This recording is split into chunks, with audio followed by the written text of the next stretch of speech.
संस्थापकाय च धर्मस्य सर्वधर्मस्वरूपिणे अवतारवरिष्ठाय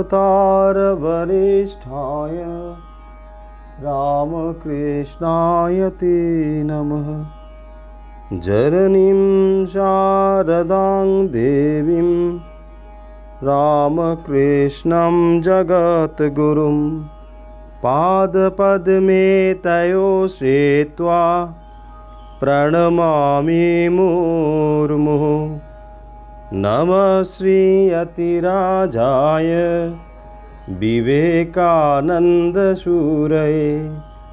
सच्चित्सुखस्वरूपाय स्वामिने तापहारिणे। ঠাকুর মা স্বামীজির চরণে সভক্তি প্রণাম। আজকের এই অনুধ্যান ও অভ্যাস পর্বে আমরা আবার সরাসরি যুক্ত হয়েছি ঠাকুর মা স্বামীজির পরিবারভুক্ত। আপনারা আশা করি ধীরে ধীরে যুক্ত হচ্ছেন। আমরা গত কয়েক মাস ধরে নিয়মিতভাবে ঠাকুর মা স্বামীজির বিষয়, বিভিন্ন শাস্ত্রীয় বিষয় এখানে চর্চা করছি এবং কিছুটা সময় ধ্যান এবং প্রাণায়াম ইত্যাদি অভ্যাসও করছি। আপনারা আমাদের সঙ্গে সরাসরি যুক্ত রয়েছেন। এই মুহূর্তে যারা আমাদের সঙ্গে যুক্ত রয়েছেন এবং আমাদের কথা শুনছেন, ঠাকুর মা স্বামীজির পরিবারভুক্ত সবাইকে আন্তরিক শুভেচ্ছা। আজ যারা প্রথম আমাদের সঙ্গে যুক্ত হয়েছেন তাদেরকেও বিশেষভাবে স্বাগত জানাই। আজকের অডিও হচ্ছে, আজকে আমরা ভিডিও করছি না। আজকের বিষয় আপনারা জেনে গিয়েছেন। আজ আমরা পরিপ্রশ্ন নিয়ে কথা বলবো। পরিপ্রশ্ন হচ্ছে আপনাদেরই পাঠানো প্রশ্নের উত্তর। তার উত্তর এরপর আমরা খানিকটা সময় যেমন রোজ প্রাণায়াম এবং মেডিটেশন অভ্যাস করি, আজও তাই করব। আশা করি আপনারা ধীরে ধীরে যুক্ত হতে পেরেছেন। অনেকে বলেন যুক্ত হতে দেরি হয়, অনেক অসুবিধে হয়। আমরা আশা করছি আজ আপনারা যুক্ত হতে পেরেছেন এবং ধীরে ধীরে যুক্ত হচ্ছেন। এই মুহূর্তে আমাদের সঙ্গে অনেকেই যুক্ত হয়েছেন।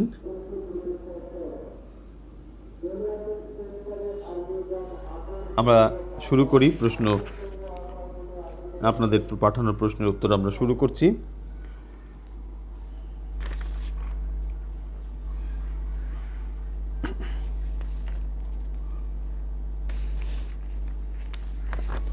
আজকে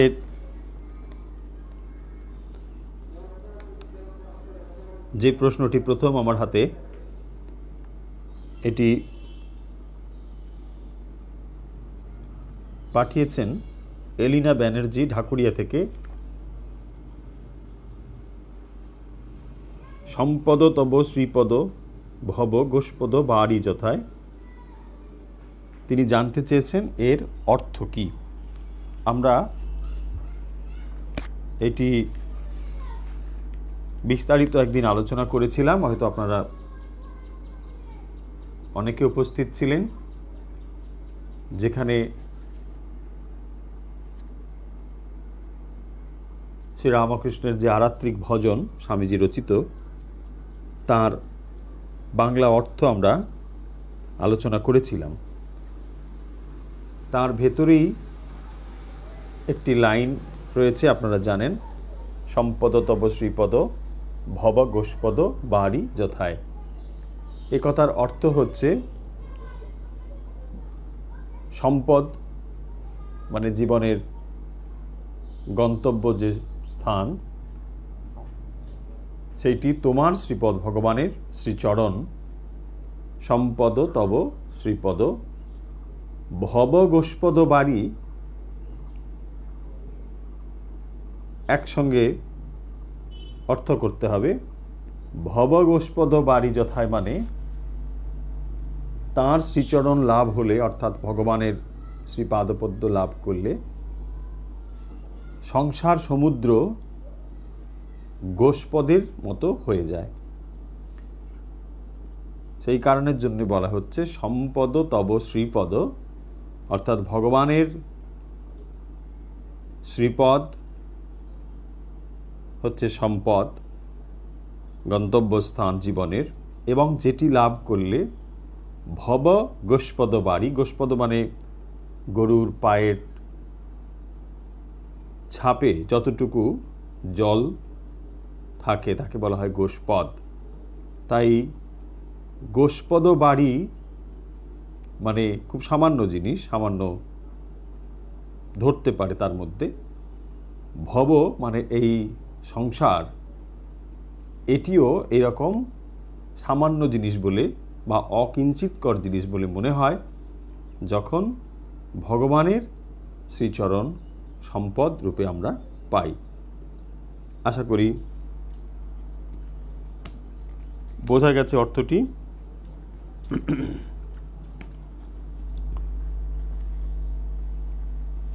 এরপর প্রশ্ন,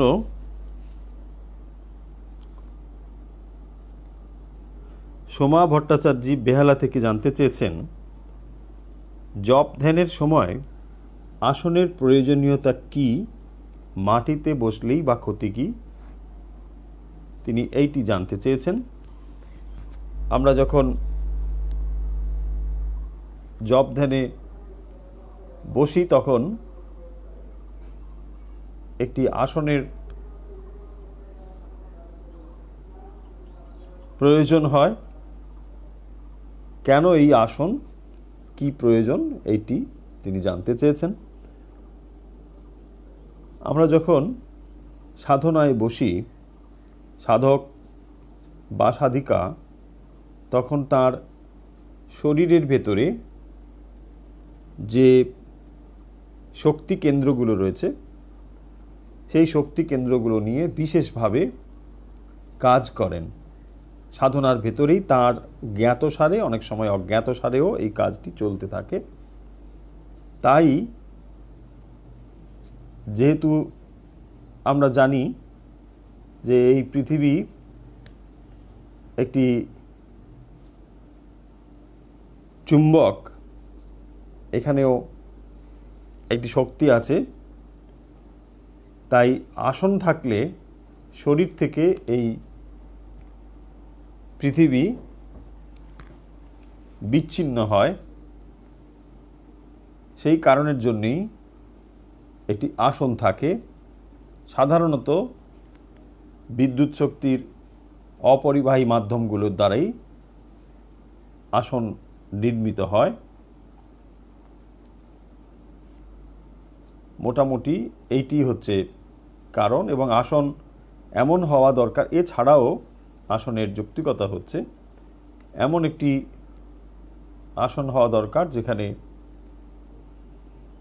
অনেকটা সময় স্থির এবং দৃঢ়ভাবে বসা যায়। তাই আসন একটি প্রয়োজনীয় জিনিস, ঘন্টার পর ঘন্টা যাতে বসে থাকা যায়।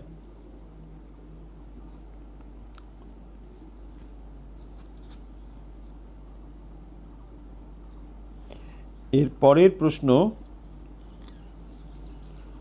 শ্রীকৃষ্ণ পাণ্ডবদের পক্ষে ছিলেন,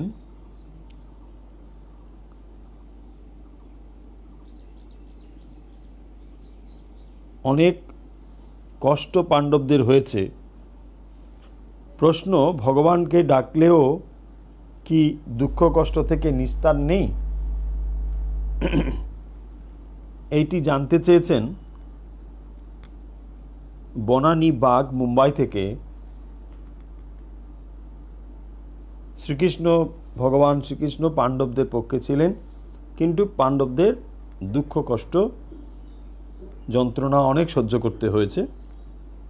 তাই স্বাভাবিকভাবেই প্রশ্ন উঠেছে যে ভগবানকে ডাকলে দুঃখ কষ্টের নিস্তার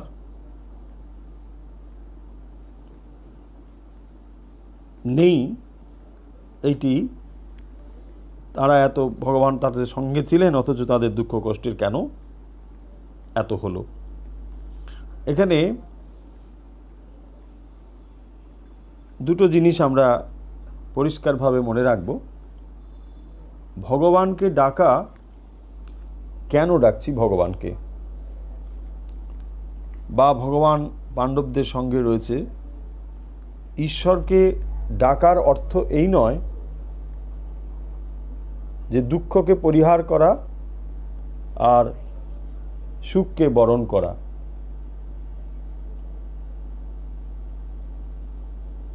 ভগবানকে আরাধনা করা যদি কেবলমাত্র সুখ লাভের জন্যই হয়, তাহলে এই ভগবানকে নিয়ে আমাদের কি হবে, বা এই ভগবান লাভ করে আমাদের কি হবে, এটিও বিচার্য বিষয়। কারণ সুখ এবং দুঃখ একটি রিলেটিভ জিনিস। তাই এই বিষয়টি মাথায় রাখতে হবে আমাদের, যে ভগবানকে ডাকছি এর অর্থ এই নয় যে আমরা দুঃখকে পরিহার করে কেবলই সুখ আসবে। ভগবানকে ডাকা হয় ভক্তি লাভের জন্যে, ঈশ্বরে মন সমর্পণ করার জন্যে। তাই ভক্তির লক্ষণ হচ্ছে মন কতখানি ঈশ্বরে সমর্পিত হয়েছে। এটি বড় কথা নয় যে সুখ কিংবা দুঃখ এসেছে, বরং বিপরীতভাবে ভাবা যায় যে দুঃখই ভগবানের দান। কারণ দুঃখ এর দ্বারা ভক্ত আরও ভগবানের কাছে যেতে পারেন, আরও তার সন্নিকটে আরও বেশি ভক্তিভাব এর দ্বারা তিনি তার প্রিয় হন, তার কাছে যেতে পারেন। তাই ভগবানকে ডাকা কথার অর্থ এই নয় যে সুখই হবে, কেবলমাত্র সুখ হবে এই আশা করে ভগবানকে ডাকা মানে সেটিও স্বার্থপরের মতো ভগবানের সঙ্গে আমরা সম্পর্ক করছি, এরকম একটি বোঝায়। আরেকটি প্রশ্ন এসেছে,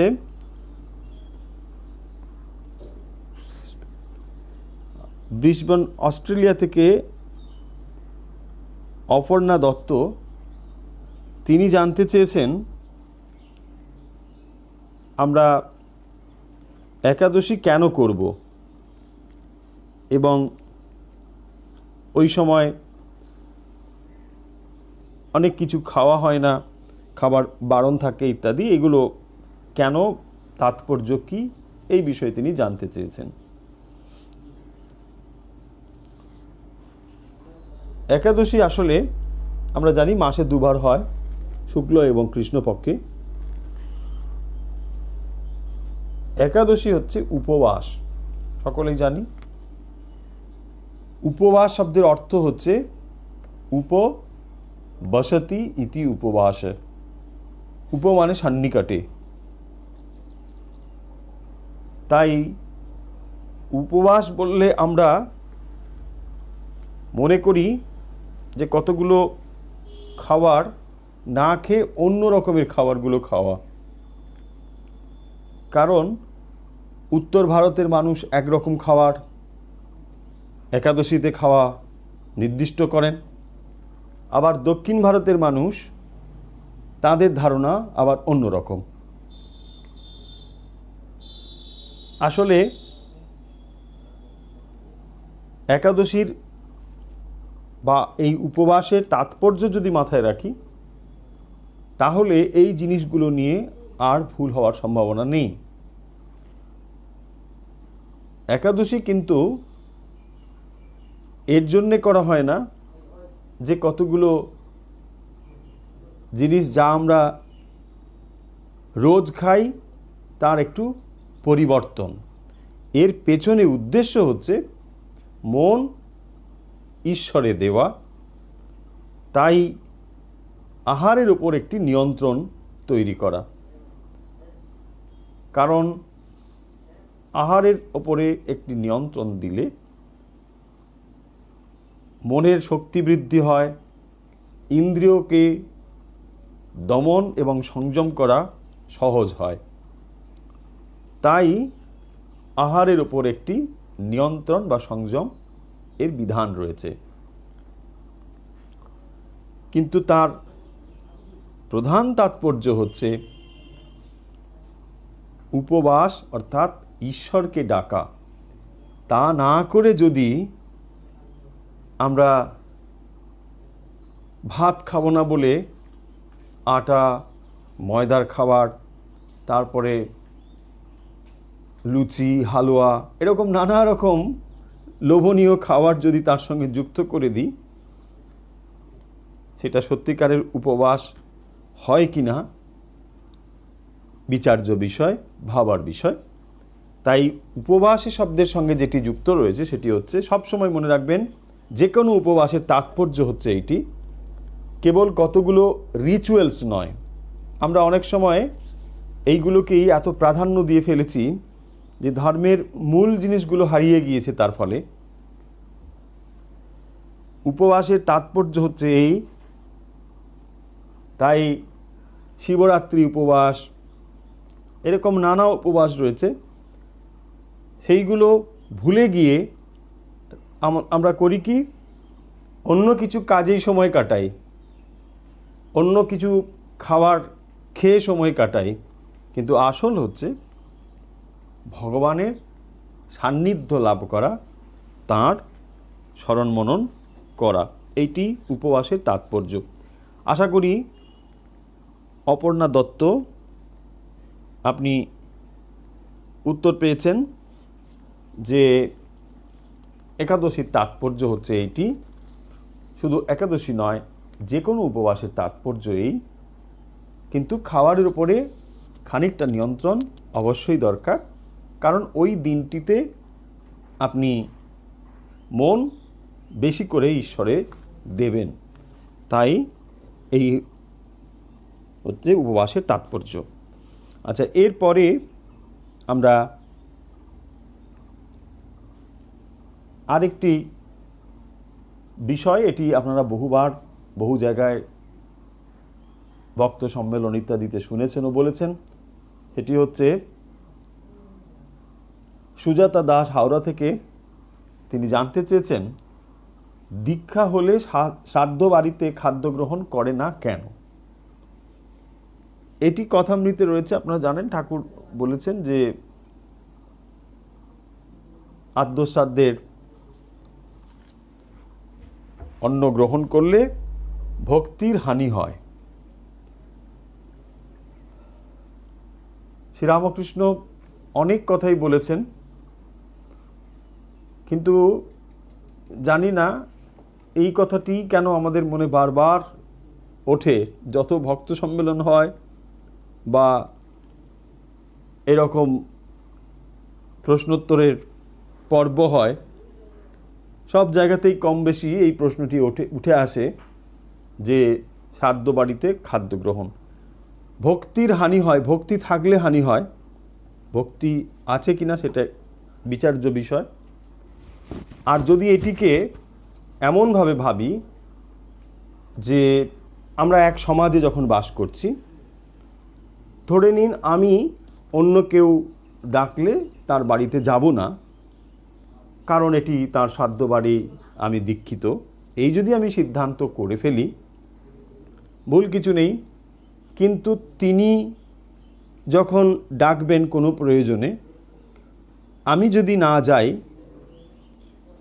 তাতে তিনি কষ্ট পান, একইভাবে আমি যখন ডাকবো তখন তিনিও আসবেন না। তাতে আপনার যদি কোনো কষ্ট বা অসুবিধে না হয়, তাতে কোনো অসুবিধে নেই। তাই যখন সমাজে আমরা বাস করি তখন এটিও বিচার্য বিষয়, এবং এটি যেমন আবার এমন রূপ না ধারণ করে যে আমি দীক্ষিত, আমি ভক্ত, তাই আমি শ্রাদ্ধ বাড়িতে খেতে যাই না বলে এটা যেন একটা ভক্তের আবার বিজ্ঞাপন না হয়ে দাঁড়ায়, সেগুলো কিন্তু বিচার্য বিষয়। তাই প্রত্যেকটি জিনিসের একটি পরিমিতি রয়েছে, সেগুলো বোঝা। যে কথা বললাম, ঠাকুর কথা বলেছেন, এটা সত্যই।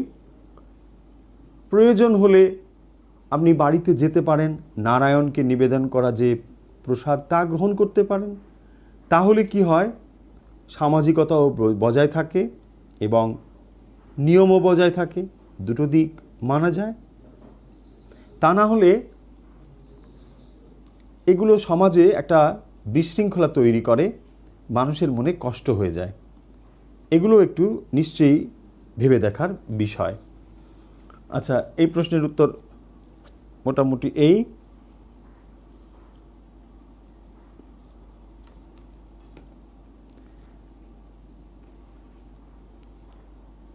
আচ্ছা, আর একটি প্রশ্ন এসেছে গীতিকা ব্যানার্জি আসানসোল থেকে। বাড়ির বাইরে, তিনি যেরকম লিখেছেন তার মোটামুটি ভাব আমি এখানে লিখেছি। বাড়ির বাইরে অনেক দিনের জন্য গেলে ঠাকুর ঘরের যে ঠাকুরের মূর্তি বা এইসব পুজোর ব্যবস্থা কি করবেন, তিনি এইসব নিয়ে খুব চিন্তিত।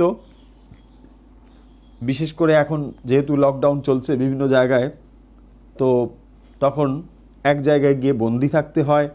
ঘরে ঠাকুরের পট রয়েছে, ঠাকুর ঘরে ঠাকুর নিত্য সেবা করেন, সেই কাজগুলো অসুবিধে হচ্ছে।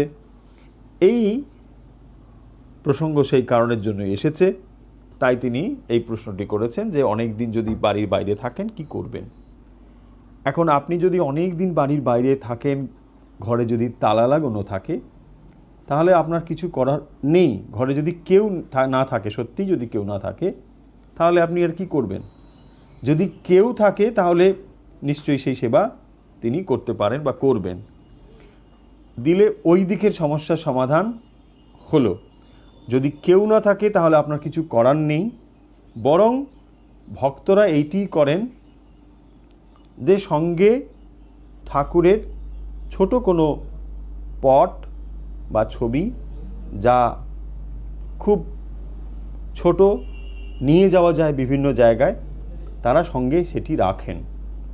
তাই যেখানে তিনি রাত্রিবাস করেন, যেখানে তিনি থাকেন, সেখানে ওইটিকে স্থাপন করে রাত্রে থাকেন। এরকম অনেক ভক্ত করে থাকেন, তাই সেটিও করতে পারেন। আবার যখন আপনি নিজের জায়গায় ফিরে গেলেন, তখন পুনরায় পরিষ্কার করে আবার স্থাপন করে পুজো শুরু করতে পারেন।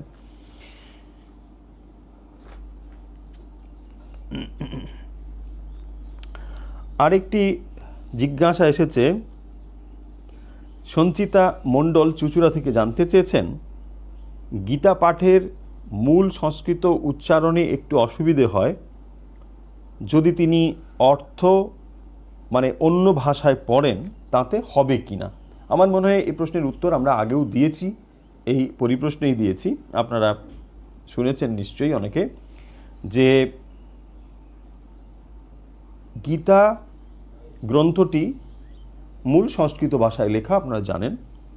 এখন যেহেতু সংস্কৃত চর্চা অনেক জায়গায় নেই, অনেকে করেন না, তো ফলে এই ভাষাটি মূল সংস্কৃতে পাঠ করতে অনেকের অসুবিধে হয়, এটা আমরা সকলেই জানি, অসুবিধে নয়। কিন্তু এই অসুবিধে কাটিয়ে আপনি চাইলে সংস্কৃত পড়তেও পারেন। এখন যদি আপনি মনে করেন যে আমার অসুবিধে, আমি পড়তে পারছি না, তাহলে আমি অন্য ভাষায় যদি তার অর্থ বুঝি তাহলে কাজ হবে কি না। তার আগে আমি প্রতিপ্রশ্ন করতে চাই, আপনি গীতা কেন পড়ছেন? নিশ্চয়ই এর উত্তর আপনার কাছে থাকবে। কেন আমরা গীতা পড়ি? আপনি কি গীতা পড়ে স্বর্গলাভ করার জন্যে পড়ছেন, মানে খানিকটা পুণ্য লাভ করার জন্য পড়ছেন? এইটি আপনি আগে ঠিক করুন। যদি গীতা পাঠের দ্বারা পুণ্য লাভের উদ্দেশ্যে আপনি করেন, সংকল্পিত গীতা পাঠ অনেকে করেন, সেখানে গীতা পাঠের একটি বিধি রয়েছে। গীতা পাঠের পূর্বে গীতা গ্রন্থ পুজো করতে হয়, অঙ্গন্যাস করন্যাস আদি করতে হয়, করে তারপর তার পাঠবিধি রয়েছে, সেই অনুযায়ী পাঠ করতে হয়। যদি আপনি এইভাবে পাঠ করেন পুণ্যকামী হয়ে, তাহলে ওই নিয়ম আপনাকে মেনে পাঠ করতে হবে। এখন যদি আপনি মনে করেন না, আমার ওই পুণ্যটুণ্য ব্যাপার নয়, আমি চাই ভগবদ্গীতার মূল বিষয়টি বুঝতে, ভগবদ্গীতার ভেতরে যে উপদেশ রয়েছে আমি সেই উপদেশ বুঝতে চাই, তাহলে বলবো আপনি যে কোনো ভাষায় যা আপনার বুঝতে সুবিধে হয় আপনি সে ভাষাতেই পড়ুন। কেবল আপনার উদ্দেশ্য হবে এর শিক্ষাটিকে বোঝা। ভাষাটি গৌণ, তার ভেতরে যে শিক্ষা রয়েছে, যা বলতে চাওয়া হয়েছে, সেটি আপনার বোধগম্য হয়েছে কিনা এটি বড় কথা। কারণ যে ভাষাতে ওইটি লেখা, কেবল যদি আপনি উচ্চারণ করে তা পড়ে ফেলেনও বা ধরে নিলাম, তাতেও খুব একটা কাজের কাজ কিছু হবে না। কেন হবে না? যে তার ভেতরে যে জিনিসটি বলতে চাওয়া হয়েছে তা যদি না বুঝে কেবল মন্ত্র উচ্চারণের মতো করে আমরা উচ্চারণ করে ফেলি, তা কি হৃদয়ে গিয়ে স্পর্শ করে, না মস্তিষ্কে গিয়ে স্পর্শ করে? কোথাও করে না। যেমন এরকম আমরা অনেক মন্ত্র উচ্চারণ করি, আপনারাও করেন, পুষ্পাঞ্জলির সময় মন্দিরে গিয়ে কত মন্ত্র বলেন, কিন্তু সেই মন্ত্রগুলোর সবসময় অর্থ আমরা অত তলিয়ে দেখি না বা ভেবে দেখি না, কিন্তু মন্ত্রগুলোর ভেতরে গভীর অর্থ রয়েছে। তাই গীতা গ্রন্থ পাঠের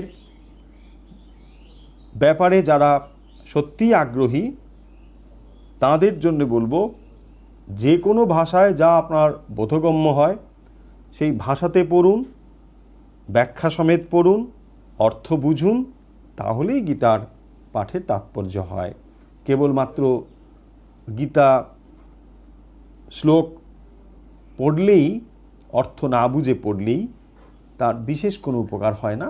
এইটুকুই হয় যে আপনি অন্য কিছুর থেকে একটু গীতা পড়ছি, কিন্তু সমস্যা আছে তাতে, অহংকার তৈরি হওয়ার সম্ভাবনা প্রচুর থাকে যে আমি এটা বিরাট কিছু করছি।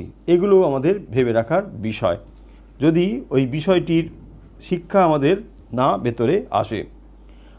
আচ্ছা, এরপরে যে প্রশ্নটি এসেছে,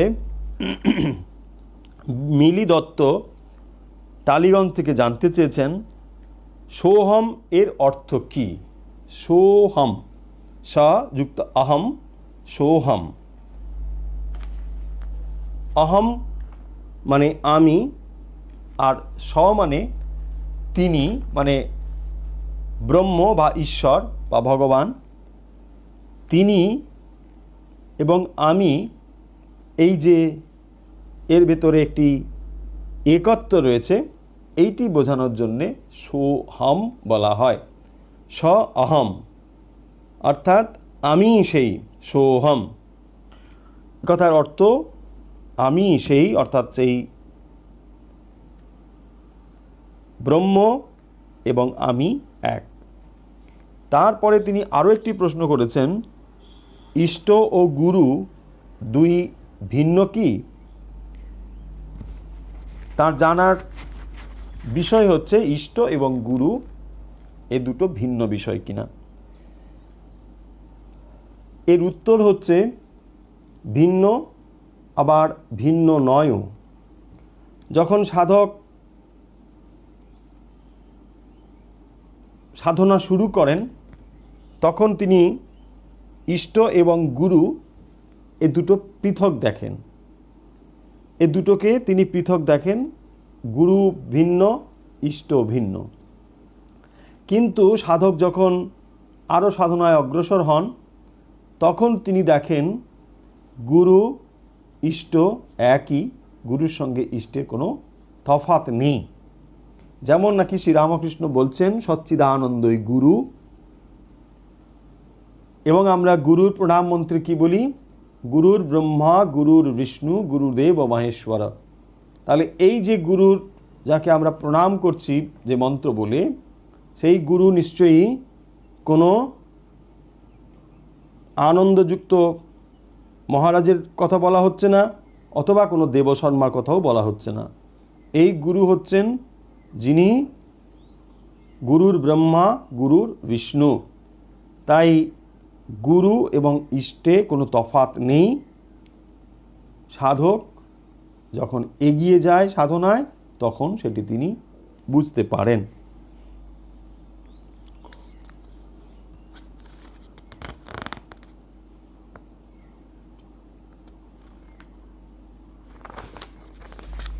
আমরা পরের প্রশ্নে যাচ্ছি।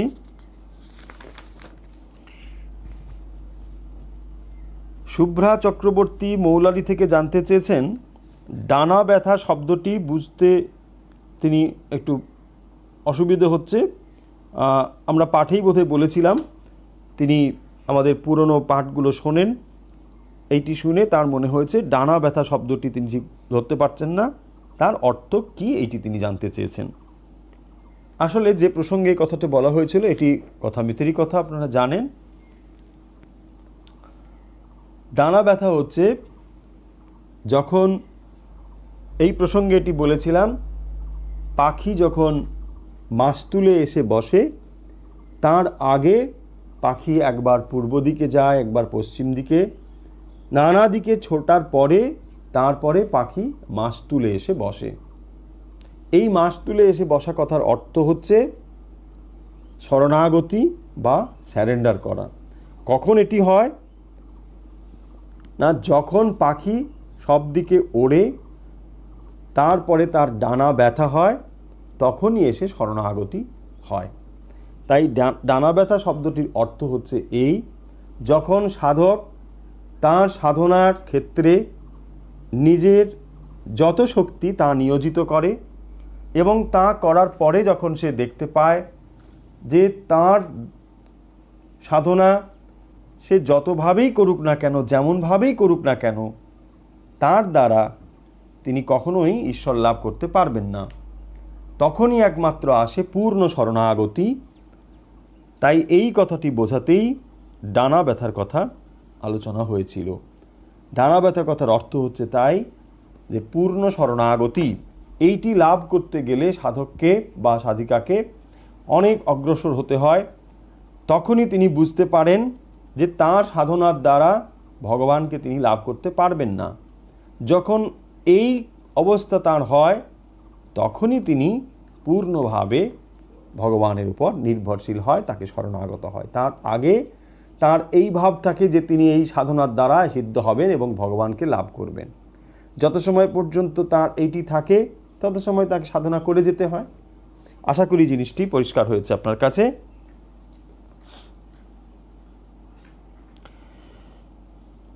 একটু অন্য ধরনের প্রশ্ন লিপিকা চৌধুরী ফারাক্কা থেকে জানতে চেয়েছেন, নদীতে জোয়ার ভাটা কেন হয়?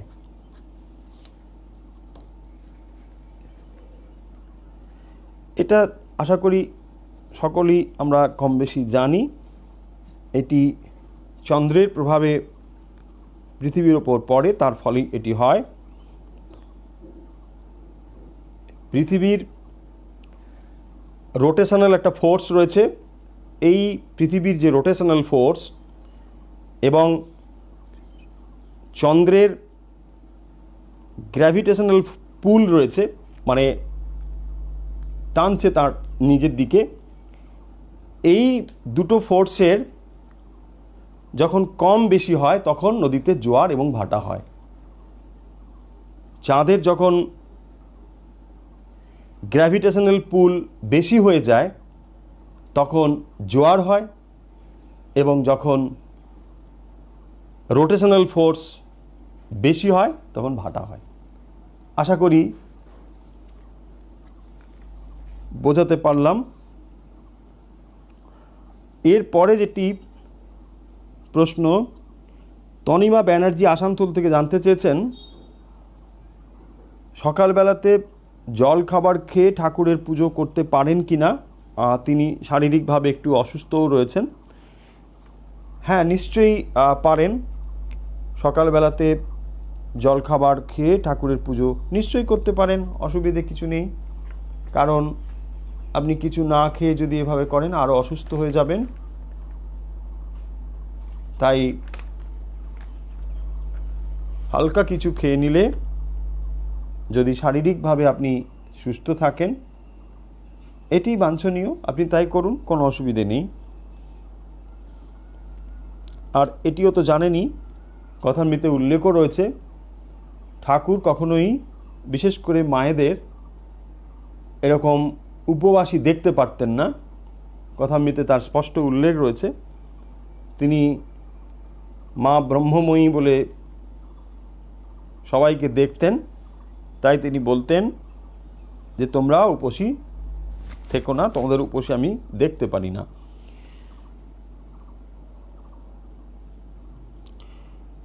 আত্মা ও পরমাত্মা কি এক? এই প্রশ্ন করেছেন মৌমিতা পাল সাধু, বারাসত থেকে। আত্মা এবং পরমাত্মা কি এক? আশা করি আমাদের যে অনুধ্যান পর্বগুলো যদি আপনারা শোনেন, নিশ্চয়ই আপনারা অনেকেই শোনেন, হয়তো সব সময় শোনা হয়ে ওঠে না, তার ভেতরেই এই আলোচনাগুলো নিশ্চয়ই বহুবার হয়েছে। আত্মা এবং পরমাত্মা এক কি না, ভিন্ন কি অভিন্ন, এই ব্যাপারটি আলোচনা বহুবার হয়েছে। আসলে আত্মা এবং পরমাত্মার ভেতরে তফাৎ আছে, তফাৎ আবার নেই। কিভাবে নেই, কিভাবে আছে, একটু আলোচনা করলেই বোঝা যাবে। আমরা পরমাত্মা কাকে বলি বা আত্মা জীবাত্মা কাকে বলি একটু বুঝে নিলেই হলো। আত্মা শব্দ যখন পরমেশ্বরকে বোঝায় বা ব্রহ্মকে বোঝায় বা পরম চৈতন্যকে বোঝায়, তখন আমরা বলি পরমাত্মা। আর এই পরমাত্মাই যখন জীবরূপে প্রকাশিত হন, তাকে আমরা বলি জীবাত্মা। তাই জীবাত্মা এবং পরমাত্মার ভেতরে কতগুলো মিল রয়েছে, আবার কতগুলো অমিলও রয়েছে। মিল হচ্ছে এই যে স্বরূপত পরমাত্মা এবং জীবাত্মার মধ্যে কোনো তফাৎ নেই। জীবাত্মা এবং পরমাত্মা এক। আবার তফাৎ হচ্ছে, এর ভেতরে তফাৎ রয়েছে। কীরকম?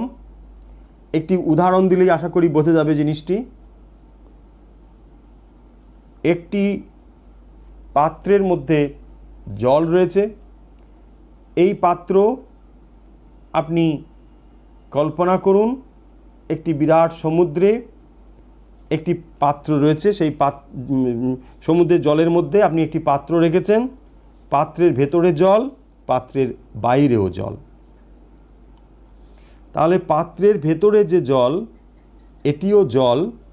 পাত্রের বাইরে যে জল, সেটিও জল। বোঝা যাচ্ছে আশা করি?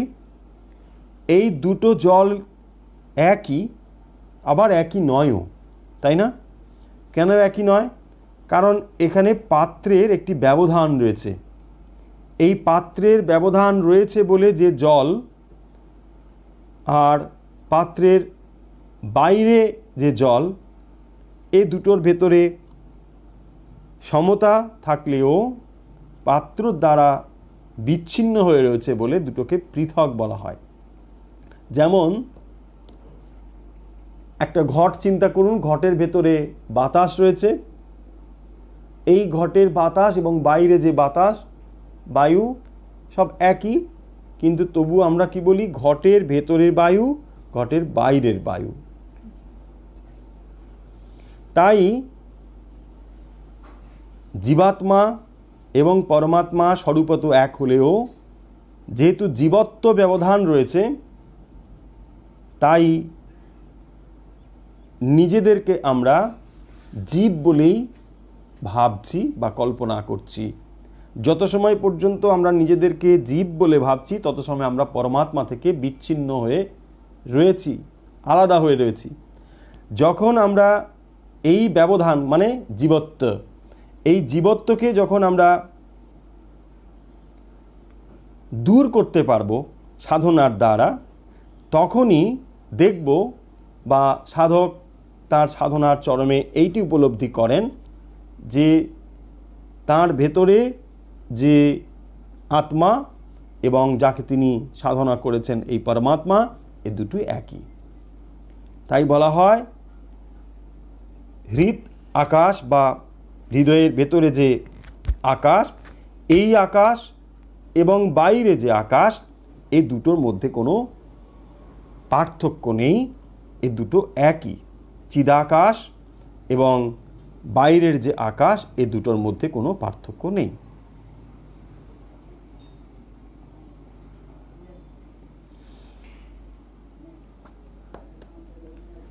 যারা সরাসরি এই মুহূর্তে আমাদের সঙ্গে যুক্ত রয়েছেন এবং অনুষ্ঠানটি শুনছেন, তাদেরকে বলি এখানে কোনো লাইভ প্রশ্ন পাঠাবেন না দয়া করে। আমরা হোয়াটসঅ্যাপে প্রশ্ন নিই এবং সেখানেই উত্তর দিই। আপনারা আশা করি এতদিন জেনে গিয়েছেন, তাই এখানে প্রশ্নোত্তর পাঠাবেন না, প্রশ্ন পাঠাবেন না।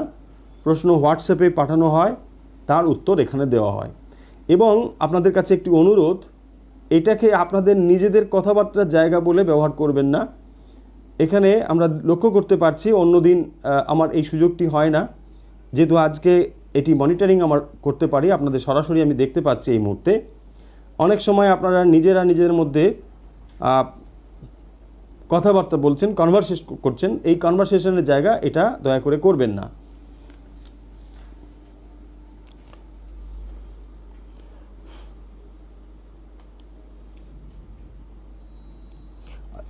মৌমিতা পাল সাধু বারাসত থেকে আরেকটি প্রশ্ন তার ছিল, শিক্ষাগুরুর স্বরূপ কি মন্ত্র দেন নাকি শাস্ত্র ব্যাখ্যা করেন? শিক্ষাগুরুর স্বরূপ কি? শিক্ষাগুরুর স্বরূপ কি? শিক্ষাগুরুর স্বরূপ মানে আসলে তিনি বোধহয় এটি জানতে চেয়েছেন যে আমরা যে টিচার যাদের বলি, যারা আমাদের শিক্ষা দেন, তাদের স্বরূপ কি? মন্ত্র দেওয়া নাকি শাস্ত্র ব্যাখ্যা করা? এটি আসলে তার আগে আমরা জেনে নিই দুটো জিনিস, একটিকে বলা হয় পরাবিদ্যা আর একটিকে বলা হয় অপরাবিদ্যা। কথা দুটো নিশ্চয়ই আপনারা শুনেছেন।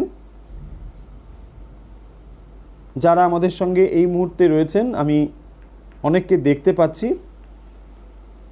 মঞ্জুশ্রী ভট্টাচার্যী, সুপর্ণা মণ্ডল, মল্লিকা অধিকারী, অনেকেই আমাদের সঙ্গে রয়েছেন, আমরা দেখতে পাচ্ছি। দেবশ্রী দাস, সুজাতা আচার্যী, ইরা দাস, সীমা মুখার্জি, বুলবুল রয়, অসীমা সাহা, সুজাতা দাস, কবিতা চৌধুরী, সোনাই বণিক, রত্না দত্ত, অঞ্জনা গাঙ্গুলি, সোমা বন্দ্যোপাধ্যায়, কৃষ্ণা চট্টোপাধ্যায়, দোলা বোস, সোনালী দত্ত মল্লিক চুচুড়া থেকে, শ্রাবণী মোদক দাস, লীনা মুখার্জি, অনেকেই আমাদের সঙ্গে এখন রয়েছেন। আমরা দেখতে পাচ্ছি আপনাদেরকে, অন্যদিন আমি সরাসরি দেখতে পাই না, তো আজ দেখতে পাচ্ছি। যে কথা বলছিলাম বা যে প্রশ্নের উত্তর বলছিলাম, যে দু রকমের বিদ্যার কথা আপনারা জানেন, অপর্ণা গোমস, মুনমুন কুণ্ডু, তৃষা দে, সোমা ভট্টাচার্যী, চন্দন দাস, ইরা ব্যানার্জি, শর্মিষ্ঠা সেনগুপ্ত রয়, অরুন্ধতী মজুমদার, বুলু মুখার্জি, দীপ্তি রয়, রীতা ঘোষ, আপনারাও উত্তর পাঠান, রচনা ঘোষ, জয়িতা হালদার, সুব্রত মুখার্জি, কবিতা চৌধুরী, মায়া কর্মকার, রীতা কর্মকার, নিপা চক্রবর্তী,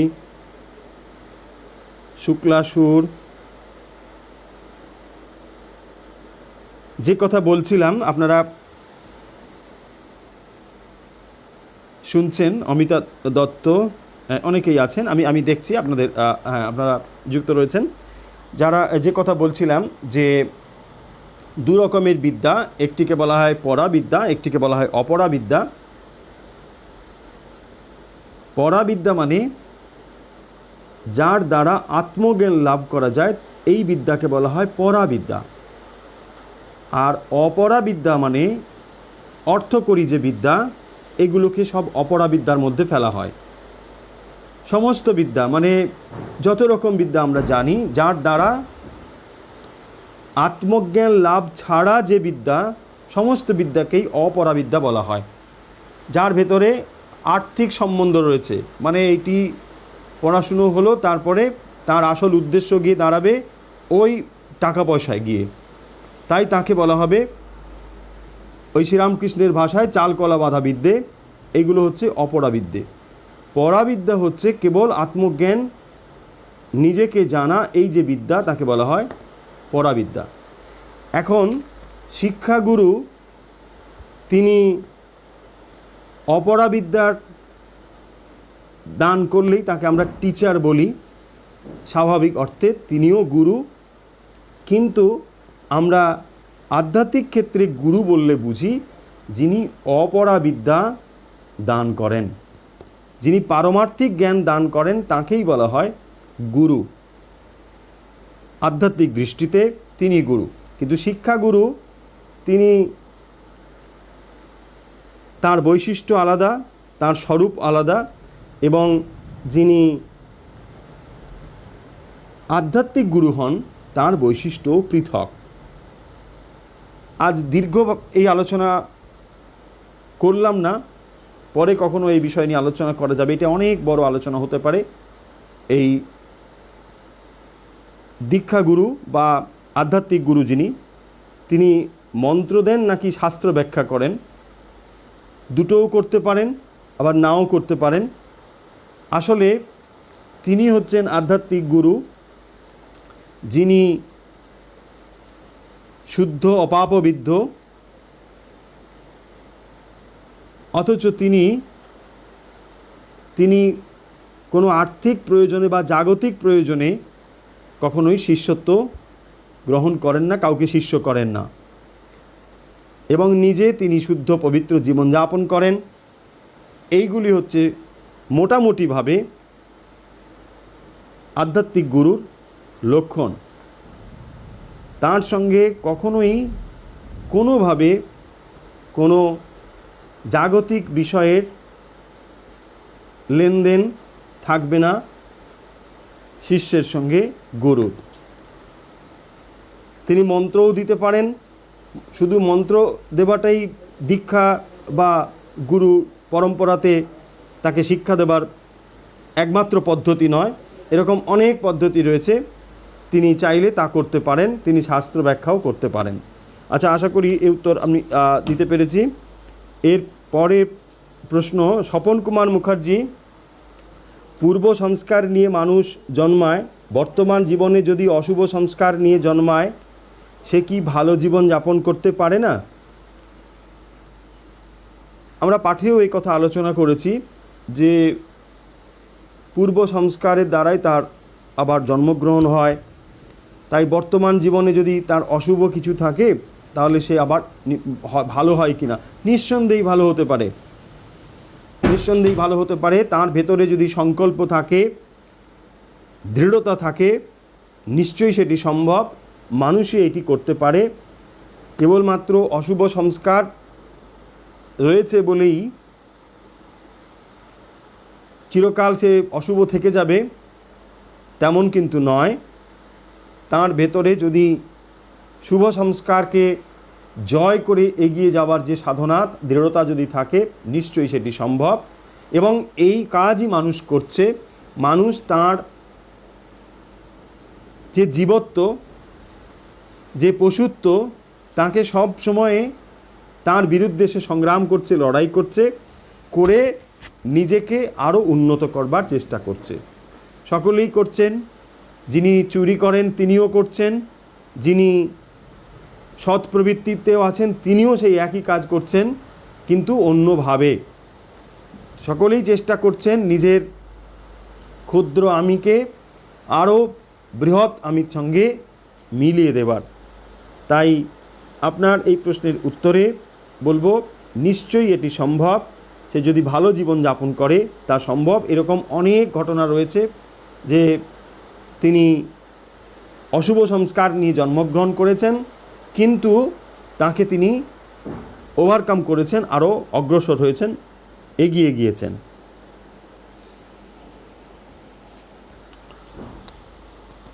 অনেক প্রশ্ন আপনাদের রয়েছে, সব প্রশ্নের উত্তর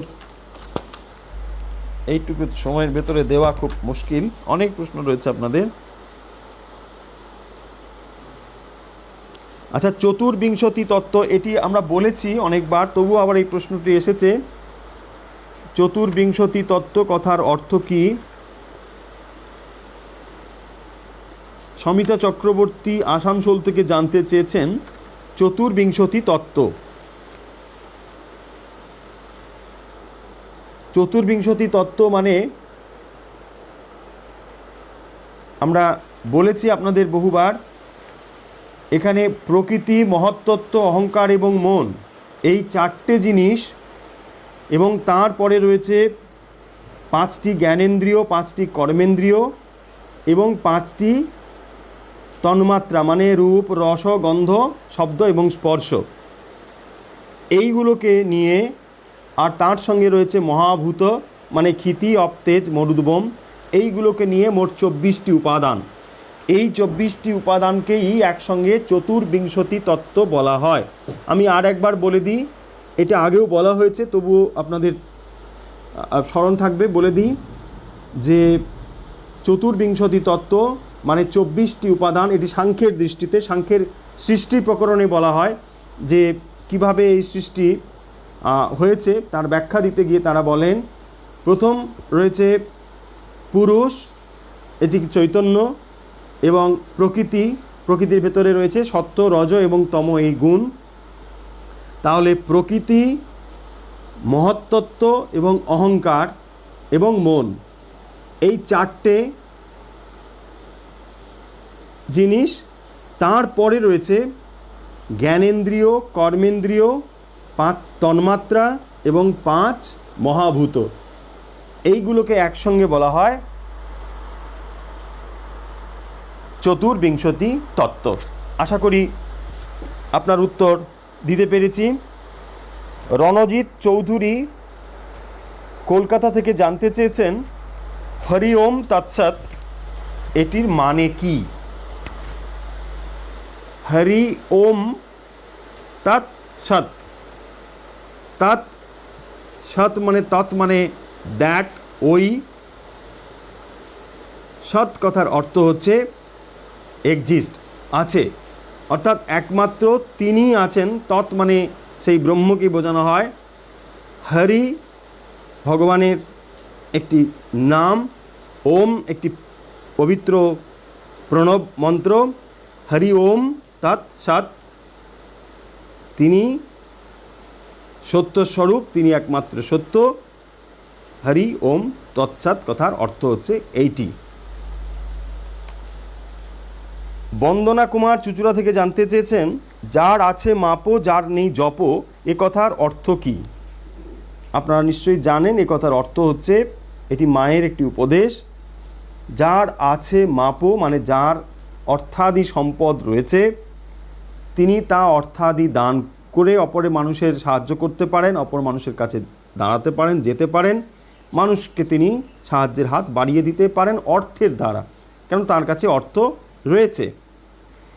তারপরে বলছেন যার নেই জপ, অর্থাৎ যদি আপনার অর্থ না থাকে, অর্থ দিয়ে মানুষকে সাহায্য করার ক্ষমতা না থাকে, তাহলে আপনি জপ করুন, মানে সাধন ভজন করুন, তার জন্য প্রার্থনা করুন, এই কথাটি বলা হয়েছে।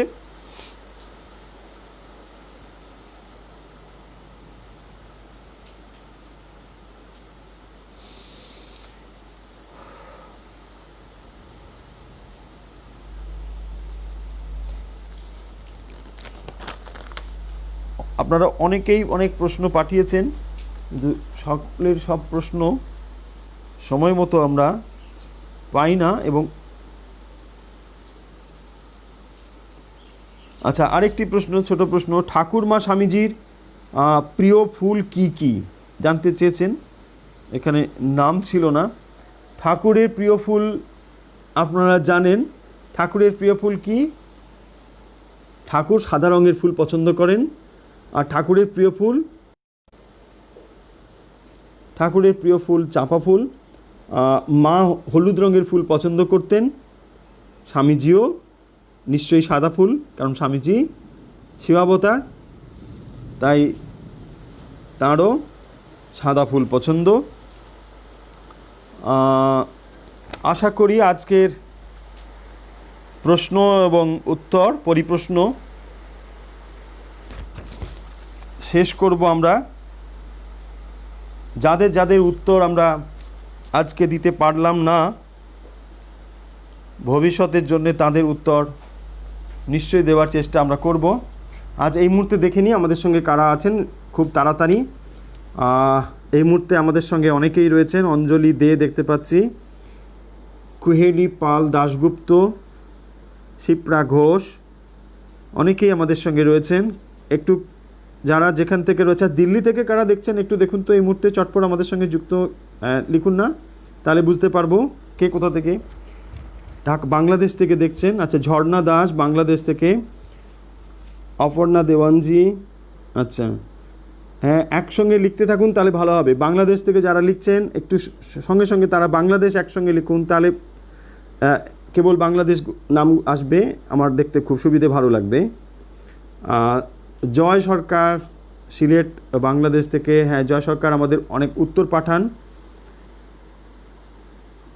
শঙ্করী বসাক ডানকুনি থেকে, রত্না ঘোষ, পাপিয়া কর্মকার, আচ্ছা দিল্লি থেকে আর কেউ, নাগপুর থেকে রমা ঘোষ দেখছেন, শুনছেন, হ্যাঁ।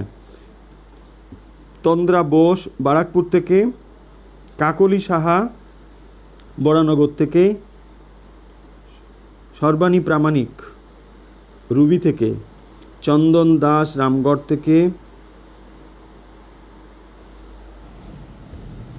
সঙ্গীতা শেঠ, তৃষা দে পূর্ব বর্ধমান থেকে, মালবিকা মুখার্জি, মালা গুপ্ত বাঘাযতীন থেকে, সুলেখা ব্যানার্জি,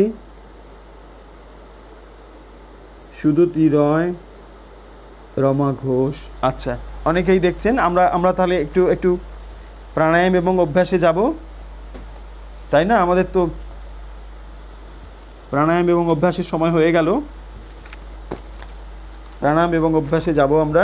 আপনারা নিয়মিত এই অনুষ্ঠান দেখেন এবং অভ্যাস করেন বলে জানান। সরাসরি আপনারা কখন দেখেন আমি বুঝতে পারি না, বাট আজকে আমি তো সরাসরি আপনাদের দেখতে পাচ্ছি। অমিতা রয়, সোমাদেব চৌধুরী, সুনন্দা দাস, আমার খুব ভালো লাগছে যে আমি আপনাদের সরাসরি দেখতে পাচ্ছি এই মুহূর্তে।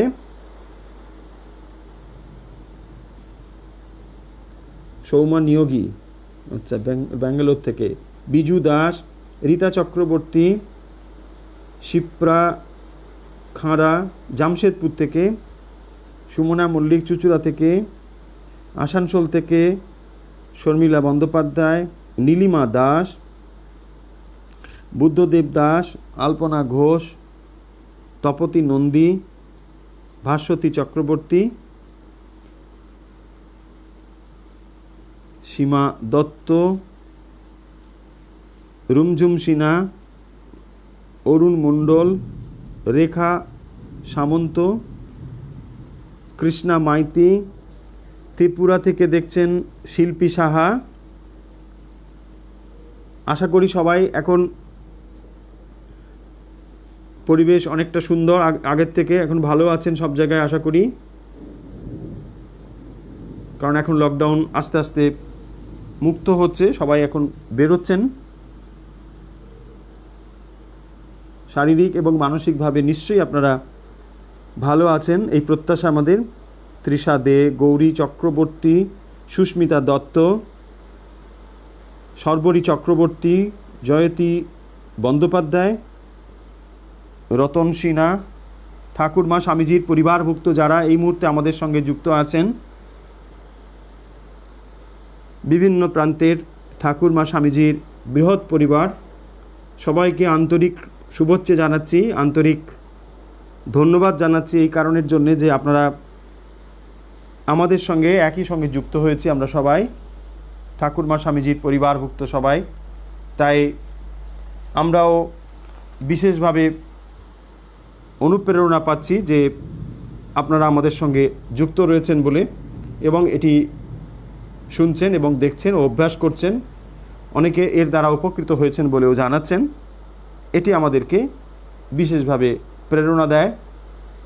আসুন এবারে আমরা অভ্যাস শুরু করি। নিশ্চয়ই আপনারা অভ্যাসের জন্য প্রস্তুত হয়েছেন। আজকে যেহেতু আমরা অডিও করছি, আজকে তাই নতুন কোনো অভ্যাস দেবো না, যেই অভ্যাসগুলো করেছি সেগুলোই অভ্যাস করব। আসুন আমরা একটু অভ্যাসে যাই।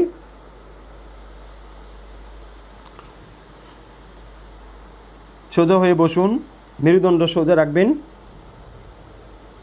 এই মুহূর্তে অভ্যাসের জন্য প্রস্তুত হচ্ছি। আসুন মেরুদণ্ড সোজা। একটু অভ্যাস কিন্তু আমাদের অবশ্যই করা দরকার। 10 মিনিট হলেও একটু অভ্যাস করতেই হবে। সোমা দত্ত অভ্যাস করেন বলে জানিয়েছেন। হ্যাঁ, অনেকেই অভ্যাস করেন। রীতা মুখার্জি অনেকেই অভ্যাস করেন এবং অনেকে সুফল পেয়েছেন বলেও জানিয়েছেন।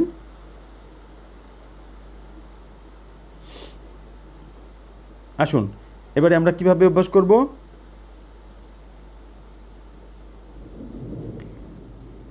শ্বাস নিন, ধীরে ধীরে শ্বাস নিন বাম দিকে, শ্বাস ছেড়ে দিন ডান দিকে। আচ্ছা, সঙ্গীতা দাস জানিয়েছেন তার 13 বছর ছেলেও রোজ অভ্যাস করে, রোজ শোনে। আচ্ছা, শ্রোতা লিখেছেন, ভালো লাগলো জেনে। আগরতলা থেকে শঙ্করী চক্রবর্তী, অভ্যাস করুন। হ্যাঁ, অভ্যাস করুন। হ্যাঁ, কমেন্টসের ব্যাপারে আমি বলি, আপনি যদি নিজে সচেতন হন এটা করা নিশ্চয়ই যায়। আপনারা জানেনও যে বাঁ দিকে এটাকে সরিয়ে দিলে, একদিকে ওটাকে সরিয়ে দিন, দেখবেন আর আপনি কমেন্টস দেখতে পাবেন না। কারণ আপনি তো সবাইকে কমেন্টস বন্ধ করার কথা সবাই নাও শুনতে পারে, এটি বলা যে আমরা চাইলে আমরা নিজেরাও কিন্তু সরিয়ে দিতে পারি, তা আপনার আর কোনো ডিস্টার্ব হবে না। আপনি নিশ্চয়ই এটিও করতে পারেন। আসুন আমরা অভ্যাস শুরু করি। ধীরে ধীরে বাম দিকে শ্বাস নিন, ধীরে ধীরে ডান দিকে ছেড়ে দিন। শ্বাস নিন বাম দিকে ধীরে ধীরে।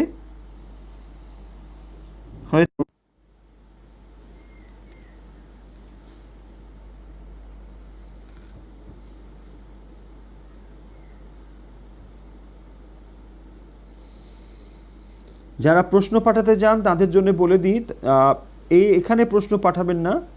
প্রশ্ন পাঠানোর জন্য আমাদের হোয়াটসঅ্যাপ নাম্বার রয়েছে। হোয়াটসঅ্যাপ নাম্বারে আপনার প্রশ্ন পাঠাবেন, কেবল ওখানেই প্রশ্ন পাঠাবেন, এবং প্রশ্ন পাঠাবেন আমাদের অনুধ্যানের উপর ভিত্তি করে। কেন শুনতে পাচ্ছেন না? নো সাউন্ড লিখেছেন, আমি বুঝছি না কেন আপনারা শুনতে পাচ্ছেন না। কেউ লিখুন কেন শুনতে পাচ্ছেন না। শুনতে পাচ্ছেন কিনা একটু কমেন্ট করুন কেউ। সোমা ভট্টাচার্য সাউন্ড পাচ্ছেন না, নো সাউন্ড লিখেছেন। আর কেউ লিখুন শুনতে পাচ্ছেন আপনারা কেউ একটু। আশা করি এখন শুনতে পাচ্ছেন, শোনা যাচ্ছে। হ্যাঁ, সুচিস্মিতা দাস বসু শোনা যাচ্ছেন। আচ্ছা, ভুবনেশ্বর থেকে উনি শুনছেন। ঠিক আছে, অভ্যাস করুন তাহলে। বাম দিক থেকে শ্বাস নিয়ে ডান দিকে ছাড়ুন। হয়েছে এটা? এবারে ডান দিকে নিয়ে বাম দিকে শুরু করুন। শ্বাস নিন ধীরে ধীরে ডান দিকে, বাম দিকে ছেড়ে দিন। আমরা অত্যন্ত সহজ কিছু প্রাণায়াম এখানে করি, সহজেই যা করতে পারবেন। ধীরে ধীরে অভ্যাস করুন। ঠাকুর মা স্বামীজির পরিবারভুক্ত এই মুহূর্তে যারা আমাদের সঙ্গে রয়েছেন, আমরা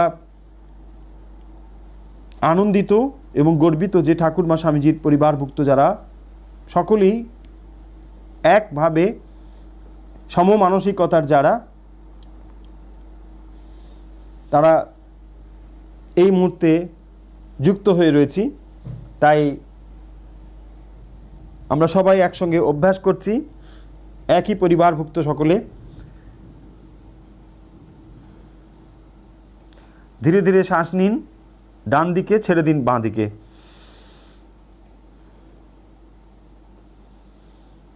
হ্যাঁ, শোনা যাচ্ছে বলে সবাই জানিয়েছেন। আচ্ছা, সবিতা সরকার, পম্পা ঘোষ, শোনা যাচ্ছে। হ্যাঁ, তার মানে শোনা যাচ্ছে, ঠিক আছে।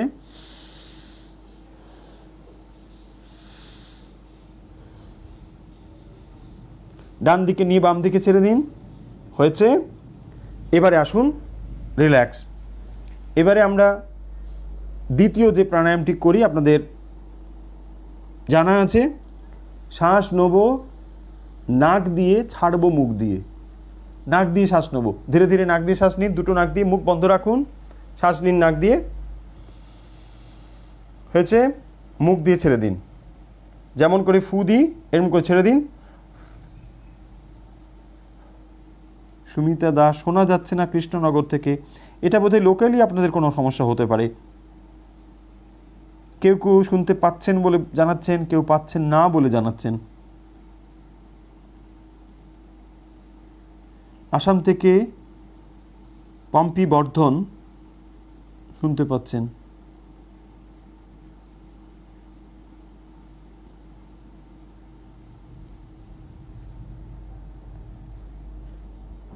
হ্যাঁ, একদম ঠিক বলেছেন। আমি এটা কিন্তু বুঝতে পারছি যে কারা অভ্যাস করেন আর কারা অভ্যাস করেন না। ঠিক হচ্ছে। শ্বাস নিন নাক দিয়ে, শ্বাস ছেড়ে দিন মুখ দিয়ে।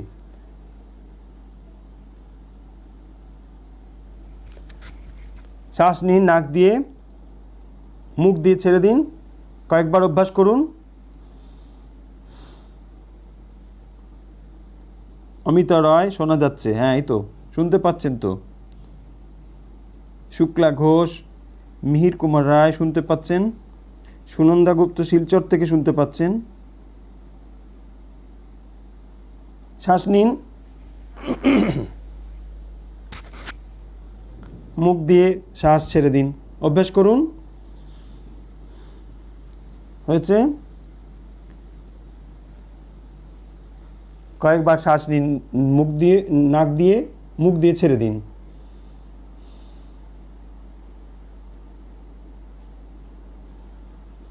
প্রদীপ বসু ব্যাঙ্গালোর থেকে শুনতে পাচ্ছেন, অসুবিধা হচ্ছে না। চট্টগ্রাম থেকে নীলাঞ্জনা শিকদার শুনতে পাচ্ছেন। আচ্ছা, হয়েছে। এবারে রিল্যাক্স। আমরা এবারে কোন প্রাণায়াম করব? ঠিক ধরেছেন, শ্বাস নেব ছন্দবদ্ধভাবে। এই প্রাণায়ামটা শুরু করুন। যদি 4-4 ছন্দে নিতে পারেন তাই নিন, কারো যদি 6-6 তাতেও হতে পারে, কেউ যদি 7-এ কমফোর্টেবল তাই নিন।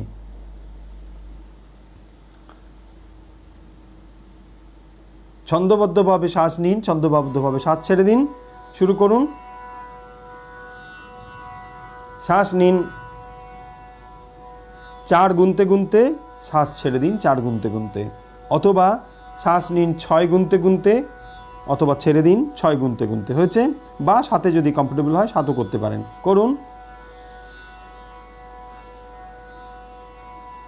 আজকে অডিও হচ্ছে,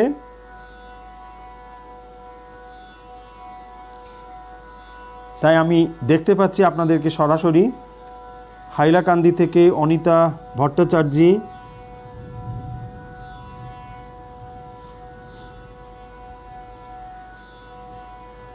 অনিতা মল্লিক, কেকা সমাদ্দার, মুম্বাই থেকে অমল কুমার চৌধুরী, কুহেলি আচার্য, বাসুদেব রাহা,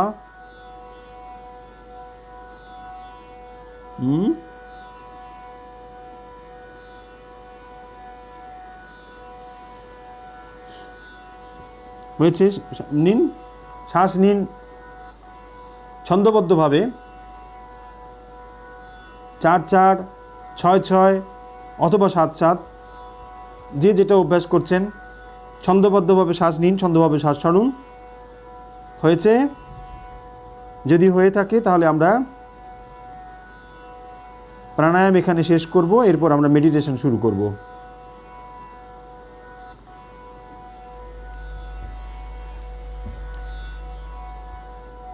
কি সবাই মেডিটেশনের জন্য প্রস্তুত?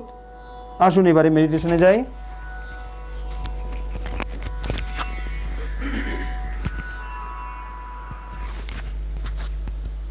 আসুন এবারে মেডিটেশনে যাই। মেডিটেশনের জন্য প্রস্তুত?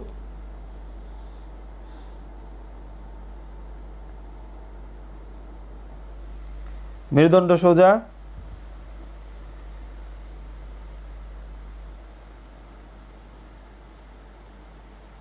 যে কোনো আসন আপনার পছন্দ, সুখাসন অথবা পদ্মাসন অথবা চেয়ারে বসে পড়ুন। মেরুদণ্ড সোজা রাখুন। জ্ঞান মুদ্রা অথবা বাম হাতের ওপরে ডান হাত কোলের ওপরে রেখে দিন, সোজা হয়ে বসুন। হালকা করে চোখের পাতা বন্ধ করে দিন। করেছেন?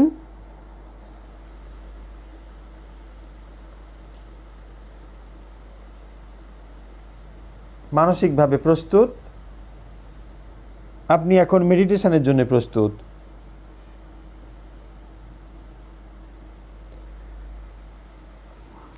এই মুহূর্তে আপনি নিজেকে সম্পূর্ণ বিচ্ছিন্ন করে দিন। আপনি কারো মাতা, কারো পিতা, কারো ভাই ভগিনী কেউ নয়।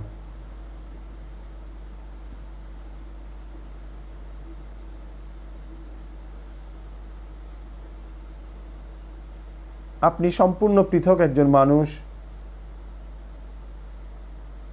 এই পৃথিবীতে পরিভ্রমণ করছেন।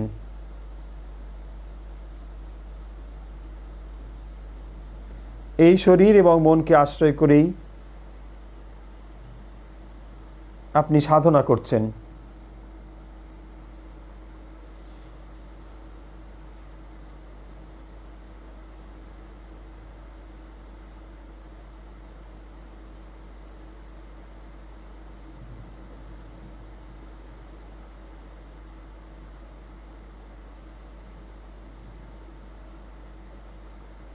ধীরে ধীরে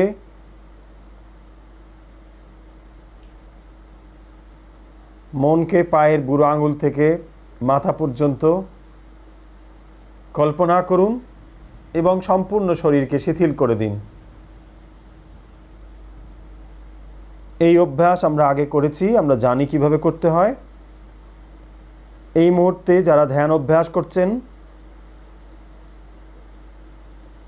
পায়ের বুড়ো আঙুল থেকে মাথা পর্যন্ত সম্পূর্ণ শরীরকে শিথিল করে দিন।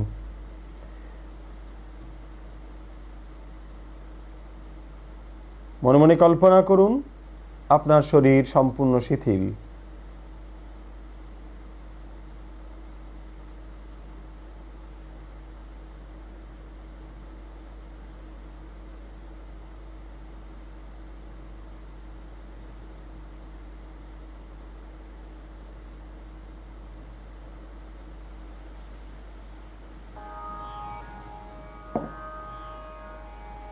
সম্পূর্ণ শিথিল আপনার শরীর।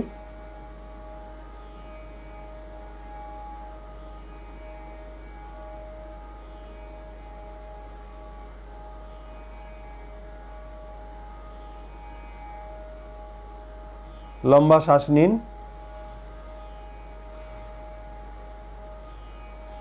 লম্বা শ্বাস নিন। লম্বা শ্বাস নিন। যখন আপনি ধ্যানমগ্ন থাকেন, গভীর ধ্যানে মগ্ন থাকেন, তখন শরীর স্বয়ংক্রিয়ভাবে তার বিভিন্ন অঙ্গের যত্ন এবং তাকে ঠিকভাবে ক্রিয়াশীল করার কাজে ব্যস্ত থাকে। তাই ধ্যান যেমন আপনাকে আধ্যাত্মিকভাবে উন্নত করে, শারীরিকভাবেও সুস্থ রাখে। আপনি সেই ধ্যান অভ্যাস করতে শিখেছেন। আপনি সত্যিই ভাগ্যবান ও ভাগ্যবতী।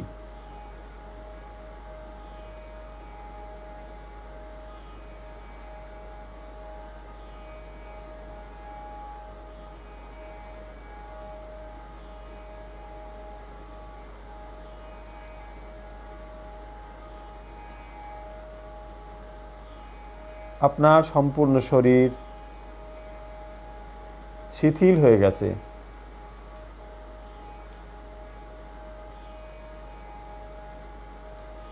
মন নিয়ে আসুন হৃদয়ে।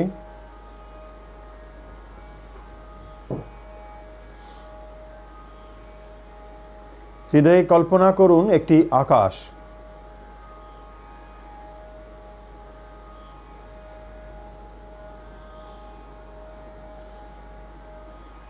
এই আকাশের মধ্যে কল্পনা করুন আরও একটি আকাশ।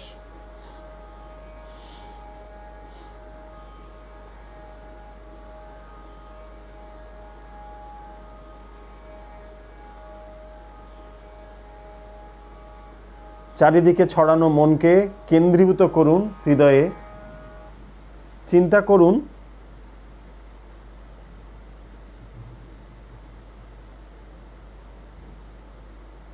হৃদয়ে একটি জ্যোতির বিন্দু চিন্তা করুন, একটি সাদা আলো চিন্তা করুন, ছোট্ট একটি জ্যোতির বিন্দু চিন্তা করুন হৃদয়ে। মনকে হৃদয়ে স্থির করুন, জ্যোতির বিন্দু চিন্তা করুন।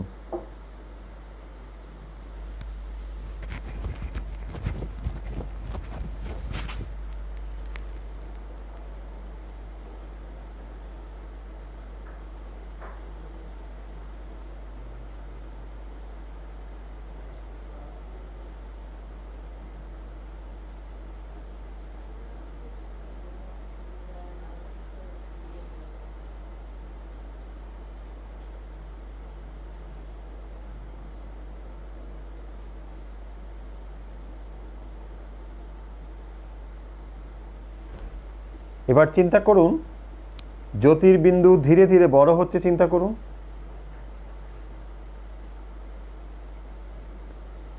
কল্পনা করুন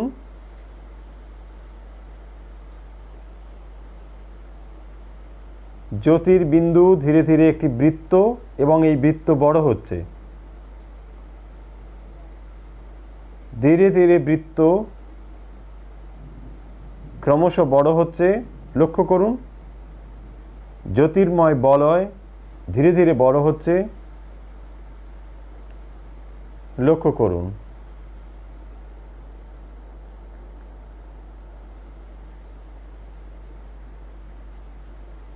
হৃদয়ের জ্যোতির্বিন্দু ধীরে ধীরে বড় হচ্ছে এবং শরীর ভেদ করে আরো বড় হচ্ছে। অনুভব করুন জ্যোতির্বলয় ধীরে ধীরে শরীর ভেদ করে সর্বত্র ছড়িয়ে পড়ছে। গাছপালা, পশু পাখি, ঘর বাড়ি চারিদিকে ছড়িয়ে পড়ছে। অনুভব করুন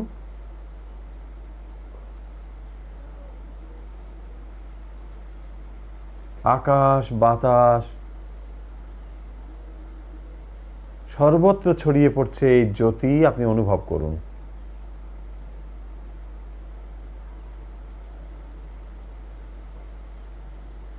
অনুভব করুন আপনি ক্রমশ জ্যোতির সমুদ্রে ধীরে ধীরে ডুবে যাচ্ছেন। অনুভব করুন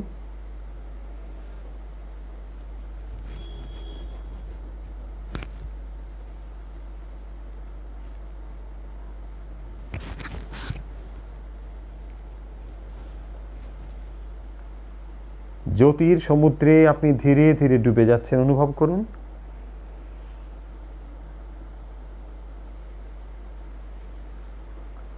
আকাশ বাতাস গ্রহ নক্ষত্র সর্বত্র এই জ্যোতি অনুভব করুন।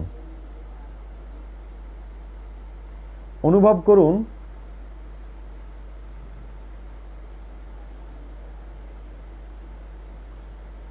আপনার সর্বব্যাপী চৈতন্য চারিদিকে প্রকাশিত হয়েছে। অনুভব করুন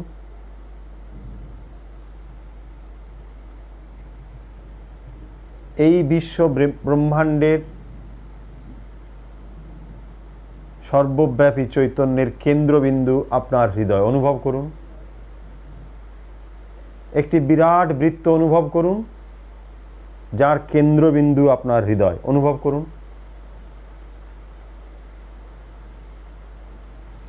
আপনাকে কেন্দ্র করেই এই সর্বব্যাপী চৈতন্য অনুভব করুন।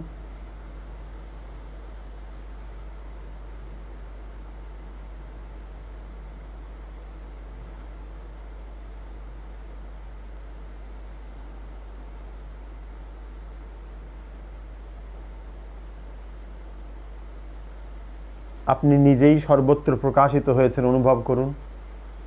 অনুভব করুন চন্দ্রে আপনি, সূর্যে আপনি, বিভিন্ন গ্রহে আপনি। অনুভব করুন, নিজেকে সর্বত্র অনুভব করুন।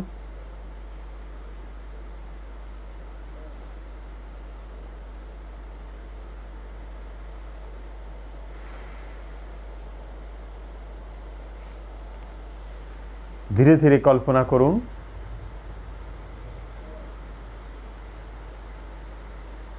বিশাল বিস্তৃত যে বৃত্ত ধীরে ধীরে ছোট হয়ে আসছে। অনুভব করুন ধীরে ধীরে এই বৃত্ত ছোট হয়ে আসছে। অনুভব করুন। অনুভব করুন ক্রমশ সংকুচিত হতে হতে বৃত্ত একটি জ্যোতির্বিন্দুতে পরিণত হয়েছে। হৃদয়ে সেটি অনুভব করুন।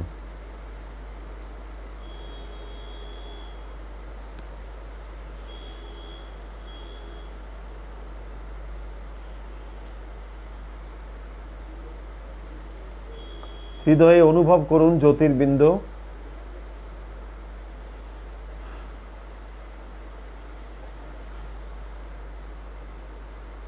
দিব্য জ্যোতির্বিন্দু হৃদয়ে অনুভব করুন। এই দিব্য জ্যোতি আপনার সত্যিকারের আমি। অনুভব করুন এই দিব্য জ্যোতি সত্যিকারের আমি।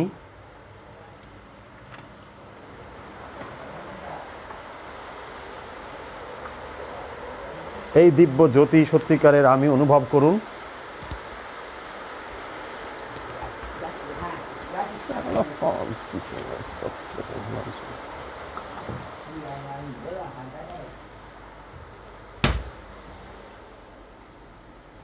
দিব্য জ্যোতি সত্যিকারের আমি অনুভব করুন।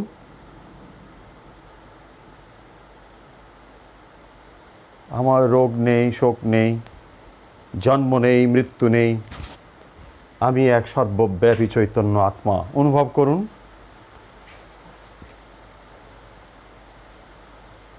আমি অন্তরে, আমি বাহিরে।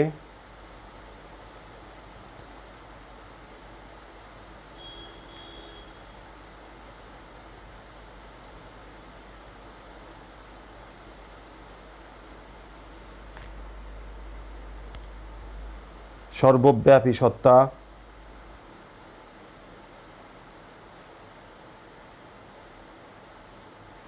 সেই চৈতন্য নিজের ভেতর অনুভব করুন এবং তিনি সর্বব্যাপী সর্বত্র বিরাজ করছেন। অনুভব করুন এই জ্যোতি ইষ্টমূর্তিতে রূপান্তরিত হচ্ছে। অনুভব করুন ইষ্টমূর্তির জ্যোতির্ময় আবির্ভাব লক্ষ্য করুন। দিব্য জ্যোতিতে উদ্ভাসিত ইষ্টমূর্তি আপনার সমস্ত আবেগ, সমস্ত ব্যাকুলতা, সমস্ত প্রার্থনা নিবেদন করে দিন।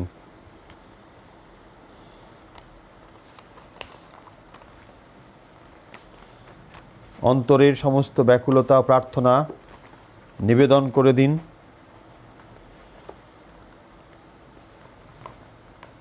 ইষ্টমূর্তির কাছে। ইষ্টমূর্তির দিব্য প্রকাশ হৃদয়ে অনুভব করুন। এইভাবে আপনি ধ্যানমগ্ন থাকতে পারেন যত সময় ইচ্ছে। এই দিব্যজ্যোতি সত্যিকারের আমি দ্বৈত এবং অদ্বৈতভাবে এভাবেই ধ্যানমগ্ন হওয়া যায়। আমরা 3 বার ওঙ্কার মন্ত্র উচ্চারণ করে এই ধ্যানমগ্ন অবস্থা থেকে স্বাভাবিক অবস্থায় ফিরে আসব। একসঙ্গে আমরা ওঙ্কার উচ্চারণ করছি। ও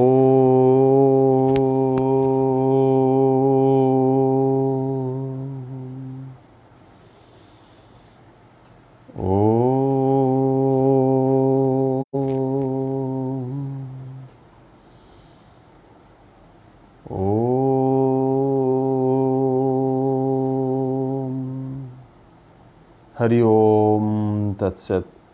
ধীরে ধীরে চোখের পাতা খুলুন, হাত নাড়ুন, পা নাড়ুন। ধীরে ধীরে হাত দুটো ঘষে চোখে এবং মুখে স্পর্শ করিয়ে নিন। পারিপার্শ্বিক অবস্থার সঙ্গে নিজেকে মিলিয়ে নিন। আজকের পরিপ্রশ্ন এবং সংক্ষিপ্ত অভ্যাস পর্ব আমরা এখানে শেষ করছি। শেষ করবার আগে গতকালের প্রশ্নের উত্তর এবং যারা উত্তর আমাদের কাছে পাঠিয়েছেন, যাদের উত্তর পেয়েছি তাদের নাম বলবো, দিয়ে আজকের পরিপ্রশ্ন, অনুধ্যান এবং অভ্যাস পর্ব আজকে আমরা শেষ করব। এই মুহূর্তে আমাদের সঙ্গে যারা ঠাকুরমা স্বামীজির পরিবারভুক্ত, যারা আমাদের সঙ্গে যুক্ত রয়েছেন, তারা হলেন দেবদাস ধারা, যাদের আমি নাম এই মুহূর্তে দেখতে পাচ্ছি মনিটরে, তৃষা দে, সুজাতা সেনগুপ্ত, অর্চনা ঘোষ, এরা অভ্যাস করেছেন আশা করছি। রেশমি নাগ, সুস্মিতা নাগ, জয়তী বন্দ্যোপাধ্যায়।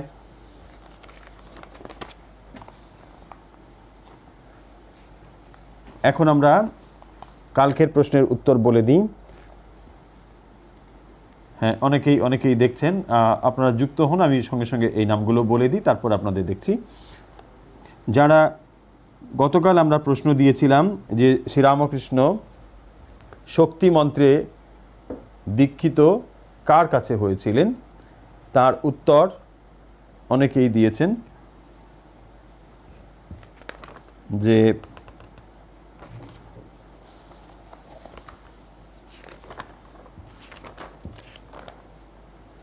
শক্তি মন্ত্রে কেনারাম ভট্টাচার্য তার থেকে ঠাকুর দীক্ষিত হয়েছিলেন। যারা যারা সঠিক উত্তর দিয়েছেন তারা হলেন, তাদের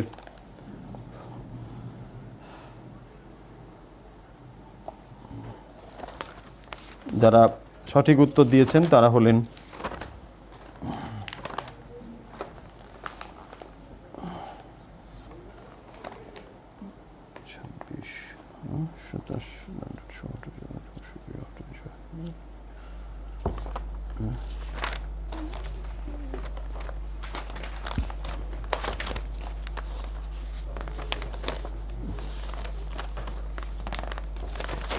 যারা সঠিক উত্তর দিয়েছেন তারা হলেন সুজাতা ভাদুরী কোচবিহার, সীমা মুখার্জি দুর্গাপুর, কৃষ্ণা চট্টোপাধ্যায় ভদ্রকালী, নিবেদিতা কবিরাজ নৈহাটি, মধুমিতা নৌমত দত্ত, নামটা কোথায় গেল বুঝতে পারছি না, দত্ত নামটা ঠিক করছি কিনা, মহুয়া সরকার,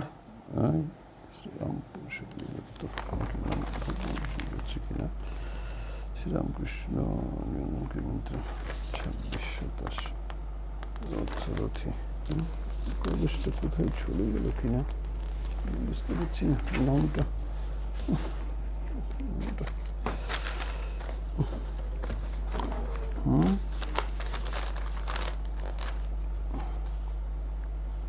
বুঝতে পারছি না নামটা কিনা, শব্দানন্দ দেউলিয়া,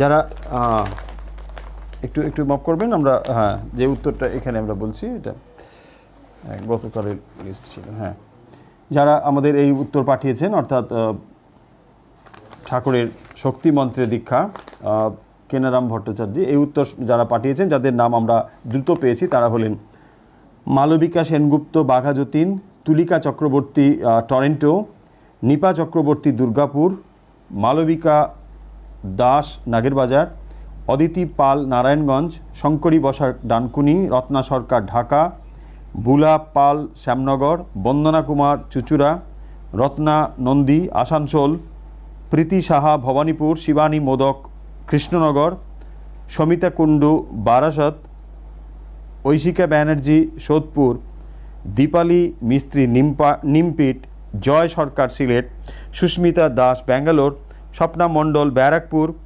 ইন্দিরা ভট্টাচার্য বাঁকুড়া, পাপিয়া ঘোষ বাঁশদ্রোণী, চায়না দাস জিয়াগঞ্জ, বিশ্বজিৎ পাত্র যাদবপুর।